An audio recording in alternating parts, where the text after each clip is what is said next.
Hey everybody, good morning, good afternoon, or good evening. This is Baird at 7:55. This morning I would like to talk to you about what it is you deserve. What really is it that you deserve? And I think that's a hot topic for a lot of people because many of us put ourselves in that bad place where we believe that we are born into a certain existence, that there are certain things that we were born to have and no more, no less. And there are other people who were born into perhaps more than us, and their lot in life is to have a greater abundance than us. And this morning, I would like to dispel that feeling, that rumor, that idea, that belief. It's so important to realize that it is a belief, and we have to change that belief. But before we do, I want to remind you that just below this video is a comment section. At the end of the video, write in your comments. Let me know what you thought. Let me know your ideas. If you believe differently, let me know. Let me know why. And let's start some more interaction. I love those folks who interact below here on the video. That's a lot of fun to do, and it really helps us to keep the conversation going. So let's throw some comments in. Now, think about belief. What is it that you believe about yourself? What is it about you that you believe you should have? What is the limit that you've placed on your income? What's the limit you've placed on your lifestyle? What are the limits that you are placing on your children because of the limits you are placing on yourself? Remember, words speak, but your actions are so much louder than your words. So what is it that you believe? What types of actions are you taking based on the beliefs that you have instilled in yourself or that have been instilled upon you?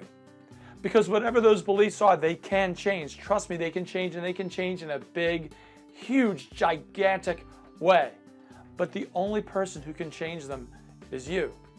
So when you consider what you deserve to have, what it is your position in life should be, what you believe that your financial existence should be, I want you to consider something. And I'll use a really easy example. You open a Pilates studio. What kind of customer base do you deserve to have? How many students should you have? What kind of income should you generate from that? Should you just be really comfortable? Or should you be a millionaire?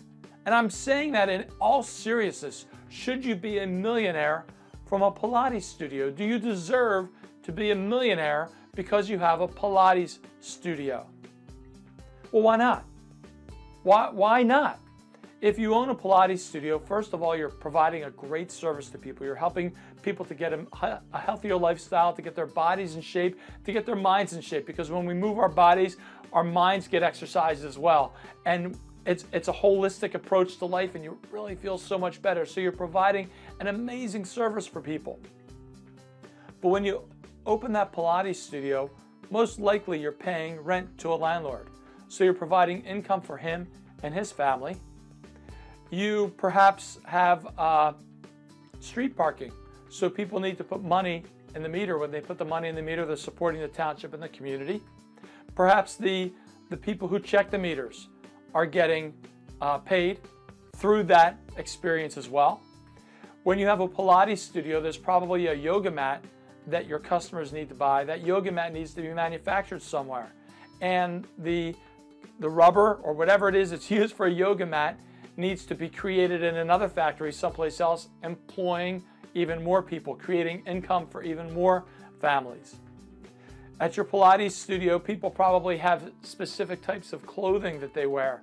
That clothing needs to be purchased at a clothing store. When you go to that clothing store, there are employees at that clothing store who get paid for working at that clothing store. So you're providing for their families. The clothing needs to be manufactured somewhere, so you're providing for the families who manufacture that clothing. The advertising dollars that go into advertising for that clothing, the advertising dollars that go into advertising for your Pilates business, perhaps your website. There are a multitude of people that get paid because, either indirectly or directly, because of what you are doing. So you're providing abundance in life. Should you not then be paid for back in abundance? Of course you should. It's an abundant world out there. There is so much for everyone.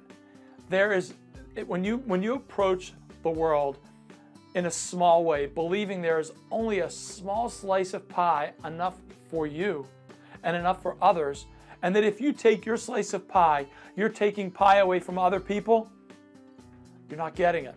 You're missing it. You're missing what the vastness of the universe is like.